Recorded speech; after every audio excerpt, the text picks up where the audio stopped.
요한복음 1장 1절에서 5절까지 말씀 되겠습니다. 요한복음 1장 1절에서 5절까지 말씀 제가 봉독에 올립니다. 태초에 말씀이 계시니라. 이 말씀이 하나님과 함께 계셨으니 이 말씀은 곧 하나님이시니라. 그가 태초에 하나님과 함께 계셨고 만물이 그로 말미암아 지은 바 되었으니 지은 것이 하나도 그가 없이는 된 것이 없느니라. 그 안에 생명이 있었으니 이 생명은 사람들의 빛이라. 빛이 어둠에 비치되 어둠이 깨닫지 못하더라. 아멘. 할렐루야. 반갑습니다. 이제 날씨가 점점 더워지죠. 건강 잘 챙기시기 바랍니다. 오늘 말씀부터 이제 요한복음에 들어갑니다. 사실 요한복음은 너무 어렵습니다. 어려워요. 수준도 굉장히 높습니다. 수준도. 그래서 요한 문서를 살펴보면은 5건이죠. 요한복음, 요한 1, 2, 3서, 요한 계시록까지. 사도 요한이 기록한 거예요. 사도 요한이. 근데 지금 읽는 우리 요한복음은 늦게 기록된 거예요. 예루살렘이 멸망하고 한 20년 후 AD 90년경 기록했거든요. 그럼 우리가 지금 성경을 읽고 있는 것은 연대기의 순서에 따라 읽지 않습니까? 근데 앞에 새 복음서를 읽었잖아요. 새 복음서를 읽고 난 뒤에 요한복음서를 읽어야 예수님의 모습이 나타나는 거예요. 예수님의 모습이 입체적으로 나타나기 때문에 복음서를 읽을 때 읽는 것이 좋을 듯하여 요한복음을 읽습니다. 요한문서를 이제 보면은 우리가 어떤 책을 읽더라도 언제가 중요하죠. 육하 원칙이라고 그러나요? 언제 했냐면은 AD 90년경이죠. AD. 또 어디서가 중요하잖아요. 어디서. 아마 에베소예요. 에베소로 이렇게 생각하는 것은 학자들의 견해가 일치합니다. 에베소란 거. 그럼 누가 기록했나 이게 중요하죠. 누가. 사도 요한이 기록한 것이죠. 그것도 사도 요한의 직계 제자 있죠. 폴리카, 파피아스, igna티우스 이런 사람들이 증명을 해요. 그러니까 사도 요한이 기록한 게 맞죠. 이제 중요한 것은 무엇을 기록했나 이건 좀 설명이 필요하죠. 앞에 우리 세 복음서를 읽었습니다. 마태, 마가 복음서를 읽고 누가가 세밀히 살피죠. 미루어 살피고 누가가 마음에 안 들었죠. 그래가지고 30가지를 추가합니다. 그래서 누가복음서를 기록하는 거예요. 누가복음서를 이제 사도 요한이 읽어보니까 또 빠진 게 있는 거예요. 빠진 부분이 한 17, 18가지가 됩니다. 그래서 다시 첨가해가지고 기록하는 거예요. 그러나 앞에 세 복음서를 읽어가지고는 예수님의 모습이 정확하게 나타나지가 않아요. 그래서 요한의 신학의 관점은 어디에 두느냐? 예수님이 어떠신 분인가? 예수님이 누구냐는 거예요. 예수님이 도대체 예수님의 정체에 대해서 관심을 두는 거예요. 근데 우리 앞에 세 복음서를 쭉 읽어보니까 어때요? 예수님께서 하신 말씀과 표적과 기사와 이적들이 많이 기록됐잖아요. 이 기록된 물을 이 세상에 두기에 부족하죠. 그렇죠. 부족할 정도죠. 그러나 사도 요한의 관점은 이분이 도대체 누구냐? 이게 여기에 관점이 있습니다. 그래서 요한 문서를 보면은 이 차원이 달라요. 앞에 사도 요한 복음서부터는 차원이 한 단계 업그레이드 된 것이죠. 차원이. 그럼 어떻게 기록되었냐 이것도 궁금하죠. 어떻게. 앞에 세 복음서를 다 요한이 읽어봤는데 다 예수님을 소개하지 않습니까? 소개하는데 예수님이 하나님의 됨을 소개하는 것이 미흡하다는 거예요. 하나님께. 예수님 통해서 하나님을 알아야 되는데 하나님을 아는데 미흡하게 기록되었으니까 사도 요한이 기록하는 거예요. 그러면 왜 기록했을까요? 왜? 이것도 중요하죠. 왜? 지금 그 시대의 배경을 보면은 유대교를 믿다가 기독교로 개종한 사람들이 많거든요. 그러면은 예수님을 제대로 알아가지고 증거해야 될 거 아닙니까? 예수님이 누구신가? 예수님의 정체에 대해서 정확하게 알아야 된다. 그래서 사도 요한이 어디까지 이야기를 끌고 가느냐 하면은 도마 있죠. 도마 입에서 예수님은 나의 주, 나의 하나님이다 고백하죠. 고백하는 데까지 이야기를 끌고 가는 거예요. 그래서 요한복음서가 21장까지 있죠. 한 주에 한 장씩 읽어도 5개월이 걸립니다. 5개월이. 엄청난 분량이죠. 오늘 한 장 다 못해요. 너무나 광범위하기 때문에. 그래서 요한복음 문서를 5권이잖아요. 요한계시록까지 전부 다 압축을 해가지고 보면은 물론 여기에 1장 1절에 나오지만 태초에 말씀이 계시니라. 하나님이 로고스로 오셨다는 거예요. 로고스, 말씀. 하나님이 사람이 되어 왔다는 겁니다. 굉장히 중요하죠. 사람이 되어서. 그리고 하나님이 십자가에 달리셨다는 것입니다. 여러분 독일의 유명한 신학자 티빙겐 대학의 볼트만 교수가 있잖아요. 십자가에 달리신 하나님이란 책을 썼지 않습니까? 인간이 되어가지고 오셔가지고 십자가를 지셨다는 거예요. 십자가를. 그리고 죽음의 권세를 깨뜨렸죠. 부활로 인하여. 우리 다 부활의 소망을 가지고 믿음 생활하지 않습니까? 죽음의 권세를 깨뜨렸다는 거죠. 그리고 그리스도가 승천하셨다는 거예요. 40일 동안 제자들에게 보이시고 40일째 승천하셨지 않습니까? 오늘은 우리 성천주의를 안 지키니까 성천에 대해서 잘 모르고 있는데 성천주의는 성령 강림절 한 주 앞서에 있는 거예요. 한 주 앞서. 그렇죠? 그리고 이제 예수님께서 그리스도께서 재림하실 거 아닙니까? 그때 우리의 모습은 어때요? 호련히 예수님처럼 변화된 모습으로 주님을 맞이할 거 아닙니까? 어디서? 공중에서? 그게 휴거잖아요. 휴거. 그 뒤에는 예수님께서 최후 심판을 진행하시는 거예요. 영원한 천국과 지옥이 그때서부터 열리는 겁니다. 그때서부터. 그래서 이 요한의 신학이 대단하다는 거예요. 앞에 세 복음서에 보면 종말론적인 소스가 나오죠. 복음서 끝부분에 보면 나옵니다. 그러나 요한복음서에는 종말에 대한 이야기가 없어요.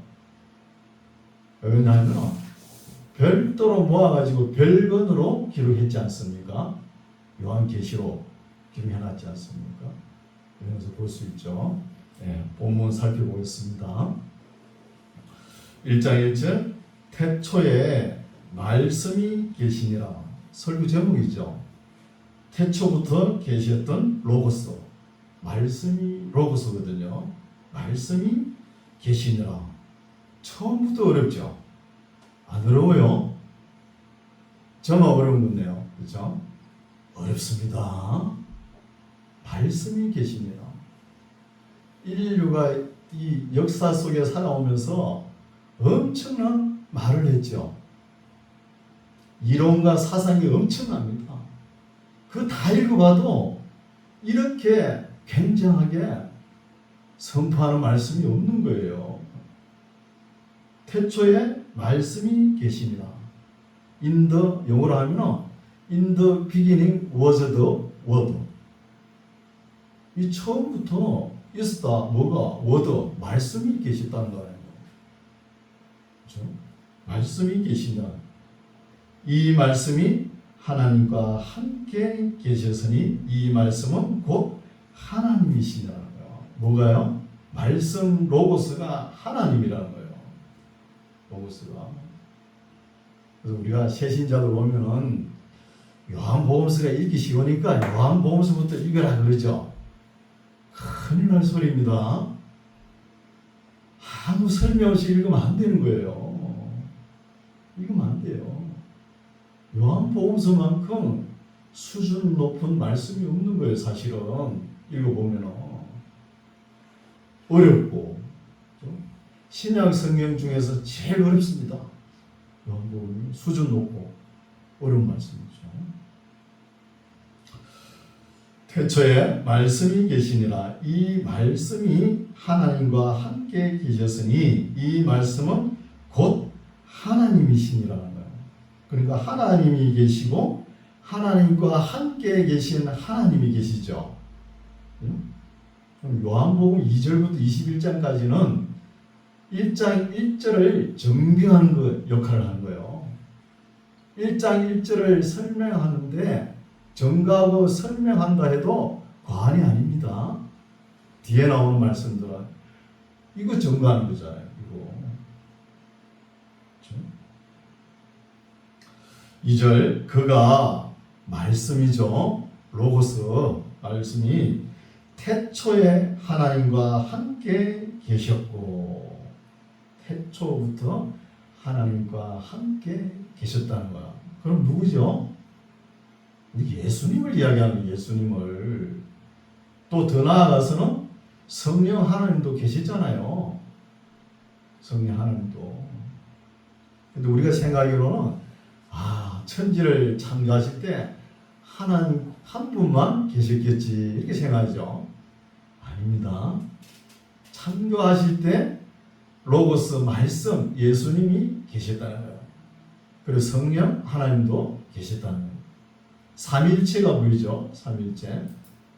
근데 앞에 세 복음서는 아무리 읽어도 이게 안 보입니다. 요한복음서를 읽어야 보이는 거예요. 그가 태초에 하나님과 함께 계셨고 만물이 그로 말미암아 지은 바 되었다는 거예요. 만물이 그가 뭐죠? 로고스 말씀 예수님으로 말미암아 지은 바 되었다는 거예요. 하나님께서 천지를 창조하실 때 예수님 로고스 말씀 있었다는 겁니다. 예수님께서 성령님도 계셨다는 것이죠. 3절 만물이 그로 말미암아 지은 바 되었으니 지은 것이 하나도 그가 없이 된 것이 없느니라. 그 안에 누구죠? 로고스 말씀 예수님 안에 생명이 있었으니 이 생명은 사람들의 빛이라는 거예요. 생명은 누구 안에? 예수님 안에. 로고스 오신 예수님 말씀으로 오신 예수님 안에 생명이 있는 거예요. 그리고 이 땅에 사는 사람들 예수를 믿지 않던 사람들의 생명은 누구로부터 왔다고요? 예수님으로부터 온 겁니다. 생명이 있었으니 이 생명은 사람들의 빛이라는 거예요. 좀 추상적인 표현이 있죠. 사람들의 빛이라는 거예요. 그럼 사람들 얼굴을 보면 어때요? 어떤 사람은 얼굴에 빛이 나고 서광이 비친다 그러죠. 서기가 있다 이렇게 말을 해요. 그럼 어떤 사람은 보면 어때요? 얼굴에 어두워요. 세상 걱정 것이 자기 혼자 다 지는 것 같이 어두운 사람이 있는 거예요. 그러나 얼굴이 생명이 있으면 빛이 나타나는 거예요. 생명이 있으면 아름다움이 나타나는 거죠. 아름다움이. 아름답다 그러면 꽃을 연상하죠. 꽃. 한때는 꽃보다 남자 이런 말도 있었죠. 꽃보다 남자. 그죠? 꽃보다는 사람이 더 아름답습니다. 훨씬 아름답죠. 그러나 꽃은 보면 어때요? 생명이 없으면 시들어져 버리죠. 시들고 거름이 되는 거예요. 그럼 사람은 어때요? 생명이 없으면 제가 여기 음성에 와서 이제 한 7년째 되는데 가끔 장례식 예배를 드려요. 장례식 예배. 들어보면 그 입간하고 그러지 않습니까? 그러면 얼굴 표정을 보잖아요. 보면은 이 생명이 없는 그 얼굴이 나타나요. 경상도 말로 보면은 푸르딩딩하고 누르딩딩하다는 거예요. 빛깔이. 계시록에도 나오죠? 청황색. 그런 빛깔이 나는 거예요. 생명이 없으니까. 그렇죠? 이런 것을 볼 수 있죠. 그 안에 예수님 안에 생명이 있었으니 이 생명은 사람들의 빛이라. 빛이 어두움에 빛이 돼 어두움이 깨닫지 못한다는 거예요. 이 빛은 어떤 빛입니까? 생명의 빛이잖아요. 진리의 빛. 진리의 빛, 생명의 빛으로 오신 예수님의 말씀이 선포되고 이 비치는데 어둠이 깨닫지 못하는 거예요. 헬라어로 또 다르게 번역하면 어둠이 이 빛이 어둠을 이기지 못한다는 거예요. 이기지 못하더라 하고 깨닫지 못하더라 비슷한 말이거든요. 이기지 못하는 거예요. 여러분, 우리 하나님은 아주 인격적입니다. 신사적이고 사람을 강압적으로 사람의 인격을 조작해가지고 기계처럼 그렇게 안 합니다. 인격을 절대 조작 안 하는 거예요. 그러나 사람들이 빛을 왜 못 보느냐 하면 무지와 고집과 편견과 오해에 쌓여가지고 또 욕심에 쌓여가지고 이 빛을 보지 못하는 거예요. 깨닫지 못하는 거예요. 그런 말씀이 포함되죠. 그래서 빛이 어둠에 빛이 돼 어둠이 깨닫지 못하더라. 하나님께로서 보내심을 받은 사람이 났으니 이름은 요한이라.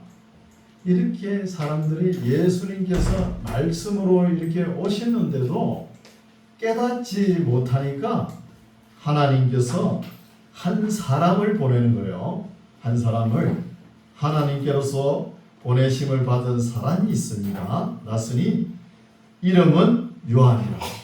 세례 요한입니다. 이 사람은 세례 요한. 세례 요한 또 다른 이름으로 여호하난 이렇게 부르죠. 요하난. 요한이라는 뜻이죠. 요한. 하나님은 은혜로우시다 이 뜻이죠. 제가 증거하러 온 거예요. 어떤 사람을 무지와 고집과 편견과 오해와 자기 욕심으로 가득 차 있는 사람들이 빛을 못 보니까 빛을 보게끔 회개시키러 왔죠. 세례 요한이 어떻게 했어요? 회개하라 천국이 가까웠느니라 외쳤잖아요. 근데 사람들은 회개하는 그 많이 회개를 했죠. 그때 세례 요한의 이 소리를 듣고 집에 가 잠을 못 자잖아요. 무서워가지고 회개 안 하면 안 될 것 같아가지고. 그럼 끝내 회개 안 하니까 어떻게 합니까? 회개하라 독사의 자식들아 그러지 않습니까? 회개를 안 하니까. 그래서 세례 요한이 제가 증거하러 왔으니 곧 빛에 대하여 증거하고 모든 사람으로 자기를 인하여 믿게 하려 함이라는 거예요. 세례 요한을 통해서 누굴 믿게 하려 함이죠? 예수님입니다. 로고스로 오신 말씀으로 오신 예수 그리스도를 믿게 하는 거예요. 그는 세례 요한은 이 빛이 아니요 이 빛에 대하여 증거하러 온 자라는 거예요. 맞죠? 예수님을 소개하기 위해서 오신 분이 누구예요? 세례 요한이잖아요. 세례 요한. 9절 찬빛 곧 세상에 와서 각 사람에게 비치는 빛이 있었나니 그가 세상에 계셨으며 세상은 그로 말미암아 지은 바 되었으되 세상이 그를 알지 못하였고. 자꾸 이런 단어가 나오죠. 누굴 보고 이야기하는 거예요? 알아야 됩니다. 로고스, 말씀으로 오신 예수 그리스도입니다. 요한의 신앙은 예수님의 정체가 뭐냐? 이거잖아요. 그렇죠? 11절 자기 땅에 오매 자기 백성이 영접지 아니하였으나. 영접 안 했잖아요. 그렇죠? 12절 영접하는 자, 곧 영접하는 자는 그 이름이 뭐죠? 예수서. 헬라어로 예수서. 예수서 부르기 힘드니까 할아버지 목사님들이 뒤에 선자 빼버리고 예수 불렀잖아요. 예수. 그렇죠? 그래서 이름도 보면은 조금씩 변천하죠. 구약에는 뭐예요? 이름이 요수아잖아요. 여호와는 구원하신다. 또 이름이 여호하난으로 변하죠. 여호하난. 하나님은 여호와는 은혜로우시다. 또 요한네스로 또 변해요. 요한네스. 여호와는 우리를 구원하신다. 같은 뜻이에요. 같은 뜻. 곧 그 이름을 믿는 자들에게는, 예수님을 믿는 자들에게는 하나님의 자녀가 되는 권세를 주셨다는 거예요. 자녀가 되는 권세를 주셨으니 이 권세는 혈통으로나 육정으로나 사람의 뜻으로 나지 아니하고 오직 하나님께로서 난 자들이라는 거예요. 이것도 상세하게 읽으면은 예정론도 포함되겠죠, 그죠? 예정론도 이렇게 일단락하고 또 14절부터 시작합니다. 보십시오. 말씀이 뭐죠? 로고스가 말씀이 육신이 되어 오셨다는 거예요. 굉장히 중요합니다. 육신을 입어 오셨다 그러면 바로 영지주의 이단에 빠지는 거예요. 영지주의가 뭐예요? 영은 선한 것이고 육은 악한 것이다. 예수님께서 십자가 달리시면서 그리스도의 영이 떠났다는 거예요. 하늘로 올라갔다는 거예요. 그럼 이 땅에 남은 건 육신만 남았죠?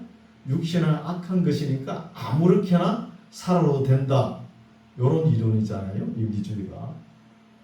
그러나 우리 예수님은 육체가 되어 오신 거예요. 되어 오신 거예요. 그리스도의 영은 따로 생각하면 안 되는 거예요. 육체가. 육신이 되어 우리 가운데 거하심에 우리가 그 영광을 보니 아버지의 독생자의 영광이라는 거예요. 이런 말씀도 사도 요한의 눈에만 이런 게 보이는 거예요. 세상 사람들은 아무리 봐도 모릅니다. 몰라요. 성경을 읽어도 해도 잘 몰라요. 읽어보면 내 원수를 사랑하라. 네가 대접하고 살면 대접하라. 받고 사는 대로 대접하라. 이 정도는 알고 있겠죠. 그러나 예수님의 원모습을 사도 요한은 그려가잖아요. 지금. 그래가면서 예수님의 강체와 영광을 이렇게 나타내는 거예요. 예수님께서 이 땅에 오실 때 모습이 어떠했습니까? 마른 땅에 마른 줄기같이 참 볼품없이 오셨죠. 풍채도 없고 흠모할 것이 없었어요. 초라한 모습으로 왔습니다. 또 십자가에 돌아가실 때는 어땠습니까? 초라한 모습을 넘어 비참하게 돌아가셨잖아요. 사람들의 눈에는 그것밖에 안 보이는 거예요. 근데 요한의 눈에는 이것이 독생자의 영광, 하나님 우편에 앉아서 독생자의 영광이 나타난다는 거예요. 그래서 요한의 신학이 대단합니다. 대단하죠. 사도 요한으로 말미암아 성경 뒷뚜껑을 덮잖아요.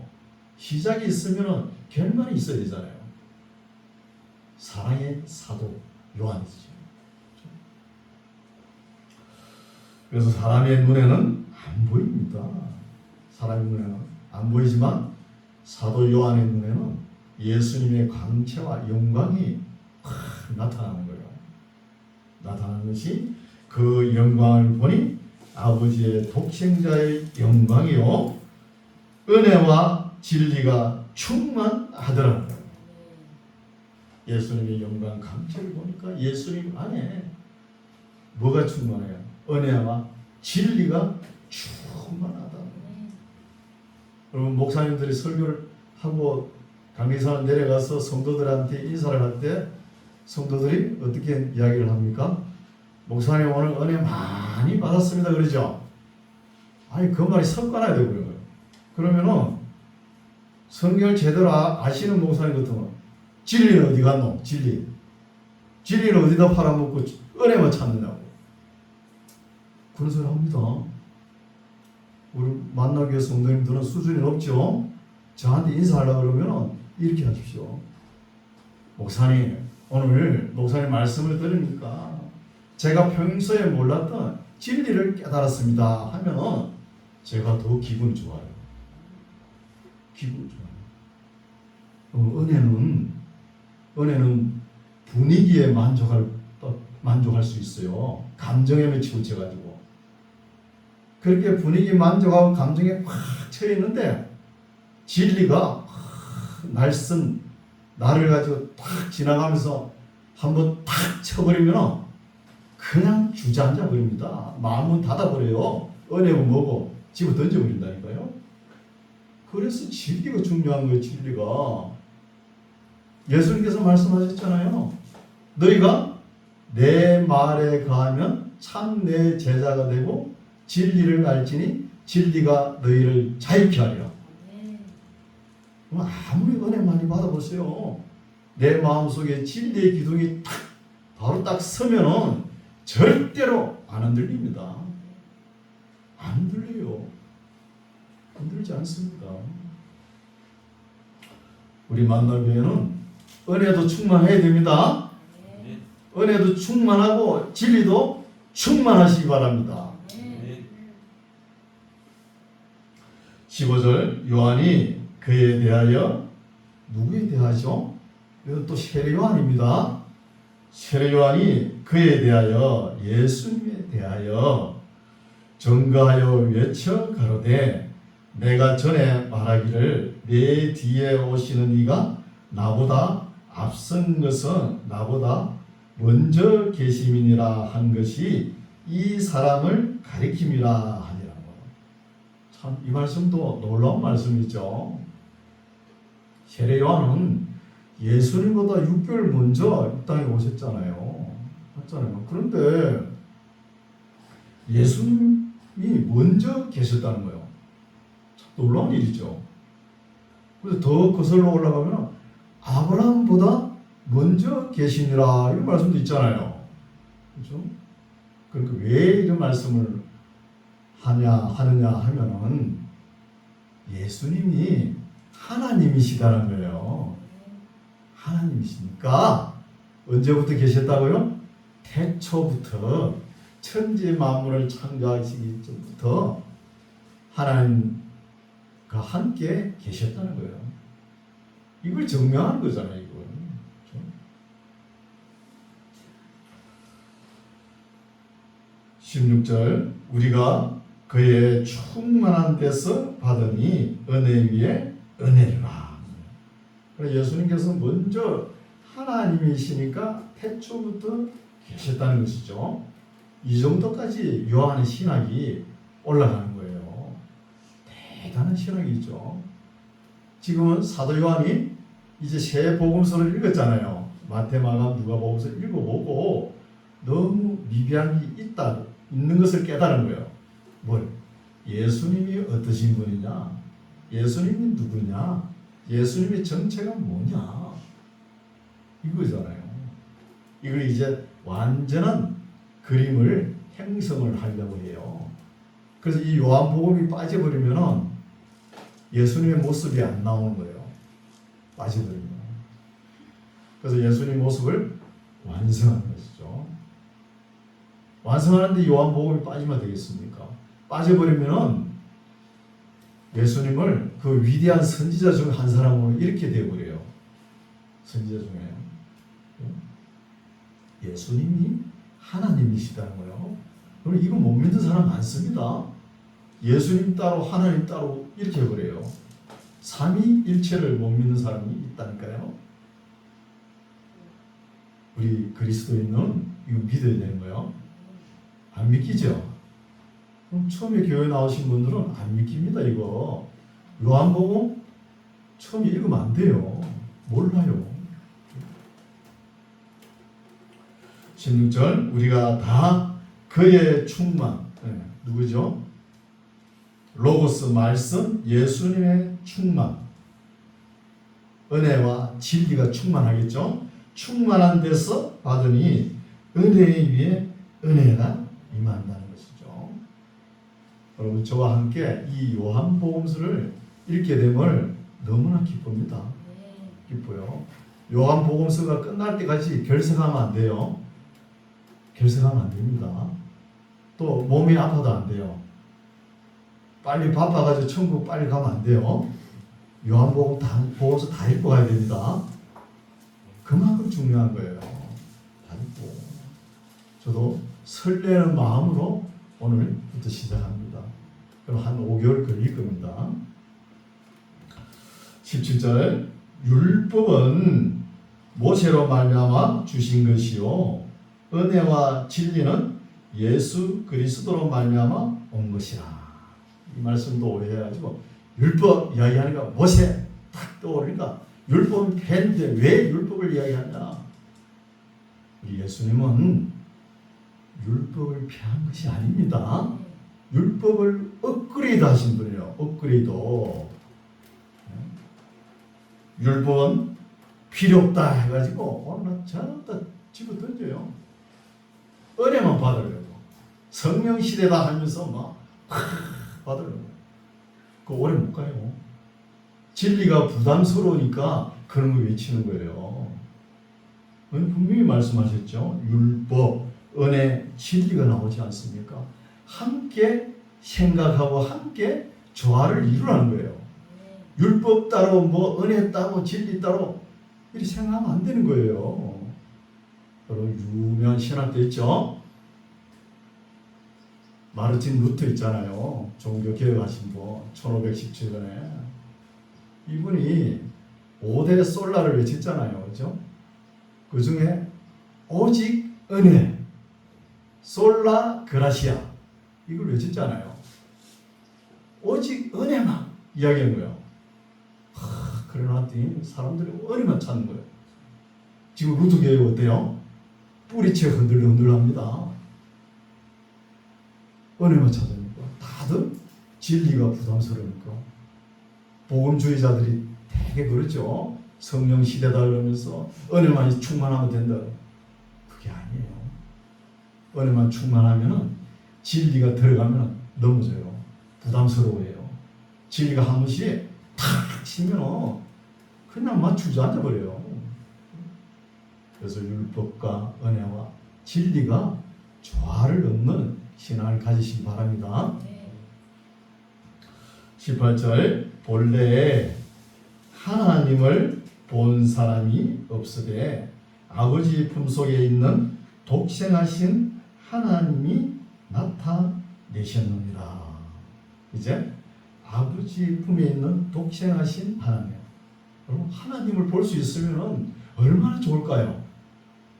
저도 지금 하나님 보이면 이 더운 날씨에 제가 뭐 넉넉하지 못하지만 다 팔아서라도 하나님 냉면 한 그릇 값이 얼마인지 모르지만 사드리고 싶어요. 시원한 냉면 한 그릇 드시라고. 근데 본 사람도 없고 안 보이잖아요. 해줄 수가 없잖아요. 그럼 뭘 보고 알아야 되죠? 요한복음서 보면 보인다는 거예요. 요한복음서 보면. 그렇죠? 그럼 사람들이 되게 하나님을 보고 싶어 하잖아요. 보고 싶어 하죠? 하나님 한 번만 딱 봤으면 좋겠는데요. 안 보이고. 그래가지고 우상을 만들어요. 예수님 모습이 이럴 것이다. 하나님 모습이 이럴 것이다. 우상을 자꾸 만들어 제기니까 하나님을 볼 수 있는 하나님으로 하나님께서 보내신 거예요. 그 사람이 누구죠? 독생하신 하나님으로 표현됐죠. 예수 그리스도입니다. 아들로 표현 안 돼 있죠. 독생하신 하나님으로 예수님으로 표현된 거예요. 아들로 표현 안 되고. 그래서 예수님의 제자 빌립이 있잖아요. 빌립이 예수님을 그렇게 따라다니면서 예수님 보고 주님 아버지를 한 번만 딱 봤으면 좋겠는데요 그러잖아요. 근데 예수님께서 뭐라 그래요? 빌립아 너는 오랫동안 나와 함께 있으면서 왜 아버지를 보여달라 그러냐? 나를 본 것이 아버지를 본 것이라 그러죠. 그래도 빌립이 이해를 못해요. 그게 아닌데 아버지 하나님 아버지는 나이가 좀 많을 것 같고 머리가 허열 것 같고 좀 그러실 것 같아. 아들 하나님은 젊고 말이야. 예수님을 보니까 젊으니까 그 성정이 똑같이요. 우리와 생각이 똑같은 거예요. 그래서 아버지와 아들이 똑같다. 똑같은 것이다. 알겠나? 이걸 인정하는데 300년이 걸리는 거야. 300년이. 그게 언제입니까? 325년에 니케아 회의에서 하나님과 예수님이 똑같다. 이렇게 주장하는 사람들이 정통이에요. 아니다. 하나님과 예수님이 비스무리하다. 이거는 이단으로 판단하는 거예요. 하나님의 영광과 성령과 권능과 능력이 예수님의 권능과 능력하고 똑같다는 거예요. 이게 정통입니다. 이걸 믿어야 되는 거예요. 뭐 비스무리하네, 닮았네. 그러면 그건 이단입니다. 이단이에요. 우리가 생각할 때 하나님은 구약의 율법을 잔뜩 만들어가지고 사람을 올감해가지고 그거 느끼면 그냥 저주를 내리고 벌을 내리신 분이다. 또 우리 예수님은 그래도 너무 마음이 누그러니까 우리가 어지간히 죄를 지어도 용서하시는 분이다. 이렇게 믿으면 미신적으로 믿는 거예요. 미신적으로. 그래서 오늘 말씀 결론은 뭐죠? 태초에 말씀 로고스로 오신 분이 예수 그리스도 하나님의 아들 하나님이 이 땅에 오셨다는 거예요. 사람들이 볼 수 있도록 오셨다는 거예요. 이 말씀이 사복음서 안에 들어있는 거예요. 그것을 완전한 그림은 사도 요한이 요한복음을 통해서 그려가고 있는 겁니다. 그래서 요한복음을 꼼꼼하게 차분하게 완전히 알 때까지 읽어요. 계속 읽어보세요. 읽어야 됩니다. 알면 예수님을 원만하게 이해하실 수 있습니다. 예수님을 제대로 알아야 될 거 아닙니까? 우리가 알고 신앙생활하는 저와 여러분 되시기 바랍니다. 기도하겠습니다. 자비로우신 하나님 아버지 감사합니다. 영적으로 눈물고 보는 눈과 듣는 귀와 깨닫는 마음도 없던 저희들에게 보여주시니 감사합니다. 육체가 되어서 우리 가운데 오시고 우리와 같이 대화하시고 먹고 마시고 하나님 아버지를 나타내어 주신 것을 감사합니다. 우리가 내 복음서를 다 공부한 후에는 하나님 아버지와 그 아들 하나님과 성령 하나님을 원만하게 알 수 있는 우리 모두가 되게 하옵소서. 예수님 이름으로 기도드립니다. 아멘.